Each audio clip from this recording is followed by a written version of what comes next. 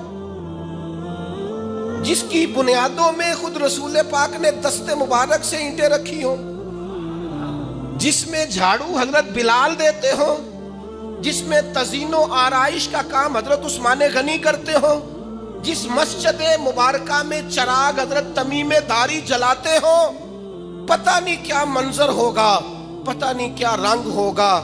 مجھے لگتا ہے فرشتے بھی آسمان کے دروازے کھول کھول کے نیچے جھانک کے دیکھتے ہوں گے کہ جب حسن تھا ان کا جلوہ نما, دیدار کا عالم کیا ہوگا. ہر کوئی فدا ہے بن دیکھے صبح قیامت, جب ان کا روضہ اطہر کھلے گا, اور جنہوں نے عمر گزار دی ان کی نعت پڑھتے, اور جن کے لمحے بیتے ان کی یادوں میں نعرے لگاتے، اور جن کی صبح شامیں ان کا ذکر سن سن کے رو رو کے آنکھوں کا وضو کرتے گزری۔ جب حسن تھا ان کا جلوہ نما، دیدار کا عالم کیا ہوگا؟ اور بن دیکھے فدا ہے ہر کوئی، تو بتاؤ نا دیدار کا عالم کیا ہوگا؟ دیدار کا عالم کیا ہوگا؟ اور ایک سمت علی، ایک سمت عمر، صدیق ادھر عثمان ادھر، بھلا ان جگمگ جگمگ تاروں میں مہتاب کا عالم کیا ہوگا؟ کیا ہوگا؟ ہر نظر کانپ اٹھے گی محشر کے دن، اور دیکھنا خوف سے ہر کلیجہ دہل جائے گا، اوڑھ کر کالی کملی وہ آ جائیں گے، سارے محشر کا نقشہ بدل جائے گا۔ اور ہمارے استاد تھے مولانا تحسین رضا صاحب محدث بریلوی، ان کا شعر ہے بڑا انوکھا، وہ فرمایا کرتے تھے جس کو کہتے ہیں قیامت حشر جس کا نام ہے، جس کو کہتے ہیں قیامت۔ دیکھیں نا، غلام کی سب سے بڑی خواہش اور آرزو یہ ہے کہ حضور کی زیارت نصیب ہو، کبھی ان کا چہرہ نظر آئے، لنگ کئی مہینے تے برس گئے تے تیری دید نو دیدے ترس گئے، تو کہا وہ تو جشن کا دن ہوگا جس کو کہتے ہیں قیامت، اور حشر جس کا نام ہے، تیرے دیوانوں کے لیے وہ دن تو جشن عام ہے۔ ہم تو جشن منائیں گے کیونکہ زیارت نصیب ہو جائے گی، ہم تو جشن منائیں گے کہ حضور کے جلوے، تیرے دیوانوں کے لیے وہ دن تو جشن عام ہے۔